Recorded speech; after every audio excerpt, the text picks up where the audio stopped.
नमस्कार दोस्तों, स्वागत है आप सभी का हमारे YouTube चैनल पर। तो चलिए शुरुआत करते हैं आज के डिस्कशन का। अध्यक्ष महोदय, मैं आशा करता हूं कि इस सदन के लिए यह अंतिम अवसर होगा जबकि इस संविधान में इस आधार पर यह संशोधन करने का अवसर आया है।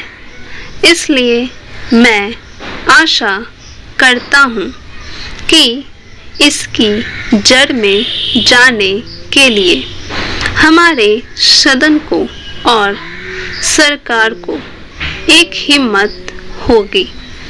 हिम्मत की बात मैं इसलिए कह रहा हूँ कि हम में से अधिकांश लोग इसी समाज में आते हैं और हम जानते हैं कि जिनके हाथ में संपत्ति है उन्हीं के द्वारा यह अछूत और छूत का रोग फैला हुआ है।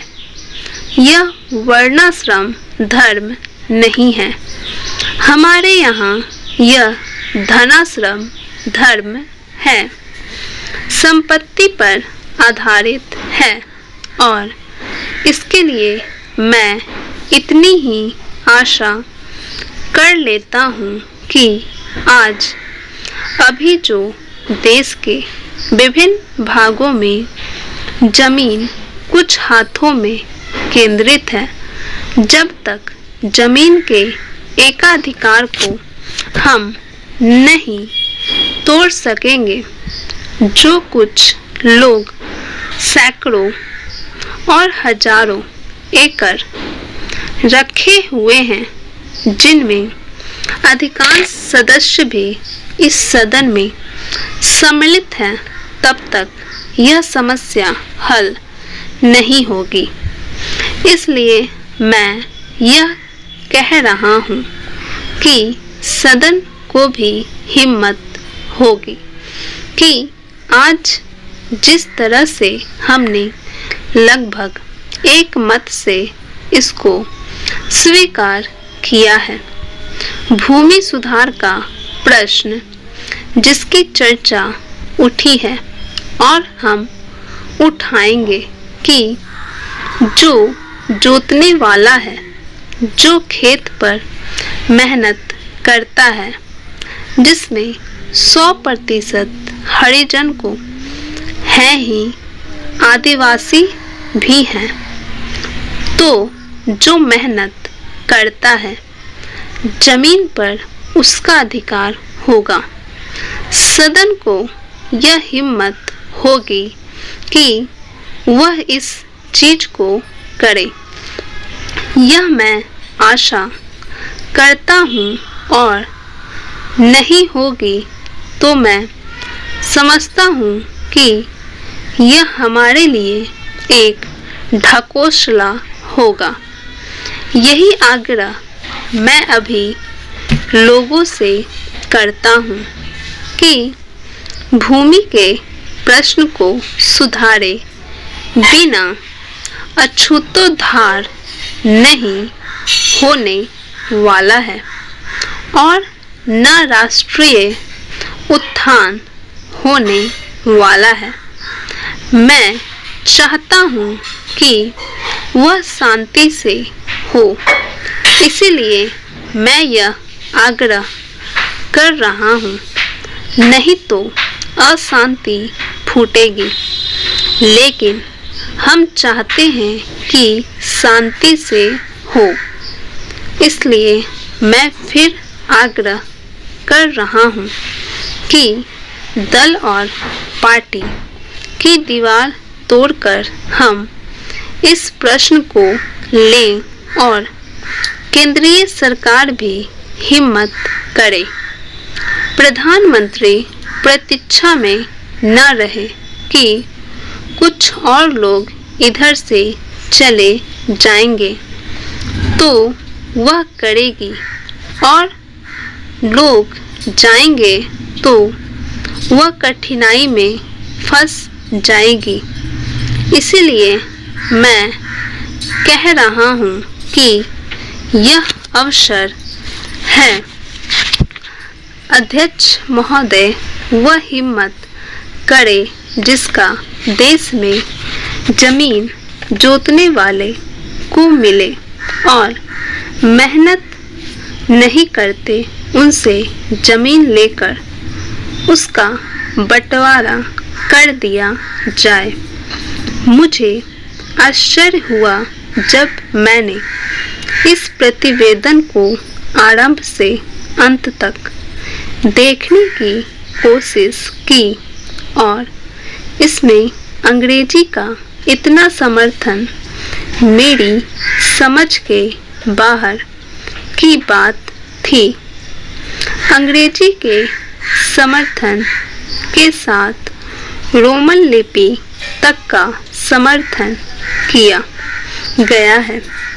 जब हमारे संविधान में देवनागरी लिपि को राष्ट्रीय लिपि माना गया है और आज भी हिंदी देवनागरी लिपि में लिखी जाती है, मराठी देवनागरी लिपि में लिखी जाती है, अन्य भाषाएं अपनी अपनी लिपि में लिखी जाती है।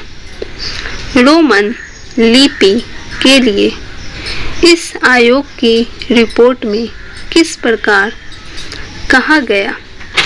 रोमन लिपि की बात कैसे इसमें आई, यह मैं कम से कम नहीं समझ पाया।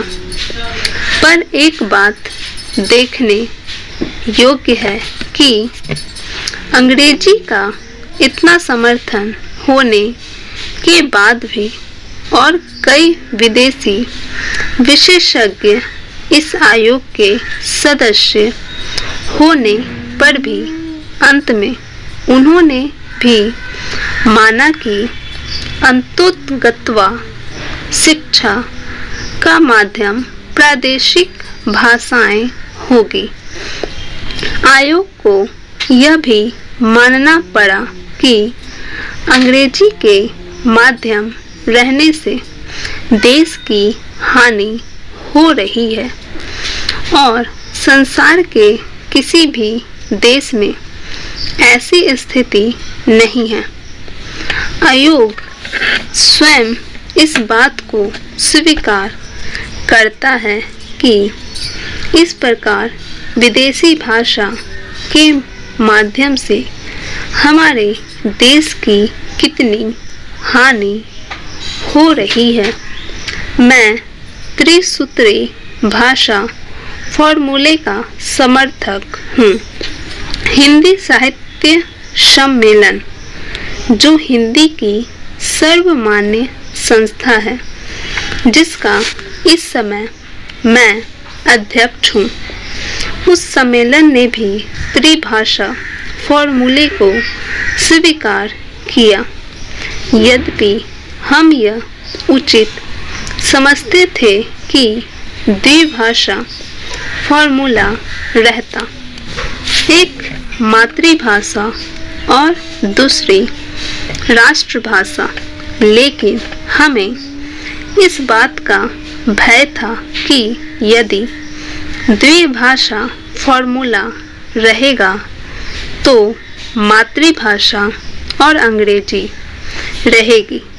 इसलिए हमने विवश होकर प्रेम से नहीं, उत्साह से नहीं, बल्कि लाचार होकर त्रिभाषा फॉर्मूला स्वीकार किया कि मातृभाषा रहे, हिंदी रहे और तीसरी भाषा अंग्रेजी या कोई भी दूसरी भाषा रह सकती है। कहा जा सकता है कि हमारे यहाँ अभी स्नातकोत्तर पढ़ाई के लिए पर्याप्त साहित्य नहीं है। बड़ी गलत बात है। यह अभी सरकार के द्वारा ही कुछ महीने पहले यहाँ पर एक प्रदर्शनी हुई थी। उस प्रदर्शनी से यह बात स्पष्ट है कि हमारे यहाँ पर वैज्ञानिक और शास्त्रीय विषयों पर भी कम से कम हिंदी में पर्याप्त पुस्तकें हैं।